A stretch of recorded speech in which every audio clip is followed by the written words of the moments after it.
За би мөхөлөө Монголд өнөө өглөөнийхэн сайхан мэндийг дэвшүүлж байна. Таяараа сайн байцгаана уу? За би нэг өчир ярина гэдэг энэ багш ингэлт явууллаа. Өнөө өглөө нэг шингалаад үзсэн бол зугаатлын газрын нэг Чингис хааны хөргийг хөлгөж Монгол гэрт хаалан гэрт хоол идж байгаа асуудал их ямар бохоо тийм мохоо үзэгдэл гаргасан байна.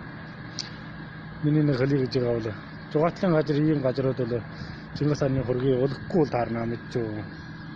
Тэр бол дураараа өлгдөг биш ээ. Тэр бол манай өөрийн дөөцсөн гол гэртээ өөрийн гэртээ л өлгдөг. Холны үжмүр тавьдаг тийм үжмүрийн тийм биш ээ. Тэр бол өөр үндэстнээс аваачих. Өөрийн үндэстнийхаа дөөцсийнхаа хөргийг хэрэггүй газар ингэж өлгөж олон доромдлууд нь юу болваа?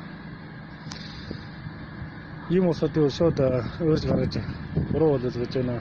Манай үндэстний өнө их ашигтай халтсан байна нуулаа. Иймээс мосууд тиймэрхүү газар бол бити болгоо. Мэдчихсэн үү миний монголчууд минь аа. Дураараа чиг болгож доромдлууд нь юу болов? Таны тэнд өлөх